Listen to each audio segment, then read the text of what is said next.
What exactly does a freight broker do, and is this the right career path for you? This is SPI Logistics, and today we're breaking down the freight broker's role, responsibilities, and the regulations in logistics industry. Since the deregulation of the trucking industry in the 1980s, freight brokers have become essential connectors in the U.S. supply chain. As freight demand grows, so does the need for brokers who understand the system and can move quickly.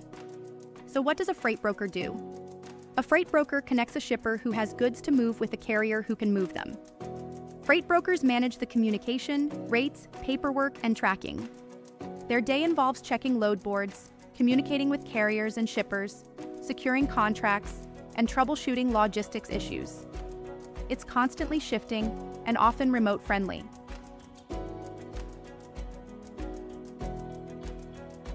Let's break down a common point of confusion. What is the difference between freight broker and freight agent? A freight broker is the licensed entity. They must be registered with the FMCSA and are financially and legally responsible for all shipments they arrange. They also earn profit margin on each load. On the other hand, a freight agent doesn't hold a license and doesn't take on financial risk. Instead, they work under a licensed broker, usually earning a commission from the loads they help move. Think of it like this. If the broker is the business, the agent is the sales rep. The broker handles the contracts, the insurance, the liability. The agent focuses on finding shippers and building relationships. Before federal oversight stepped in, freight brokerage was a bit like the Wild West. Just about anyone could claim to be a middleman, matching shippers with carriers without any formal licensing, financial backing, or operational standards. With stricter regulations from the FMCSA, brokers now need a license, a $75,000 surety bond, and consistent compliance. So, what did this shift actually change on the ground? For one, the rise of freight brokers brought a clearer, more structured way to move freight. Instead of companies relying on informal networks or risky handshake deals, brokers introduced accountability, documentation, and regulated oversight. This also created a new layer of operational discipline. Carriers were vetted more consistently. Pricing became more transparent. Liability was clearly defined.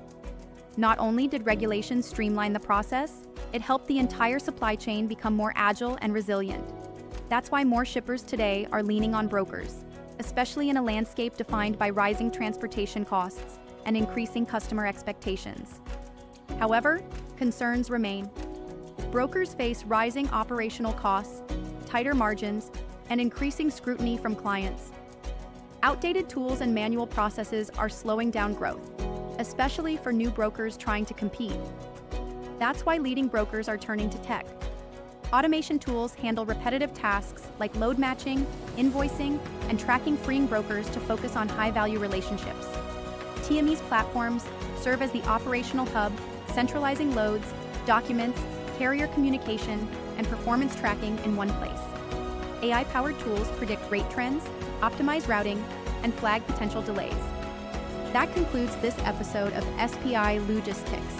Subscribe to learn more about logistics, broker best practices, and how to thrive in the freight industry. See you in the next one.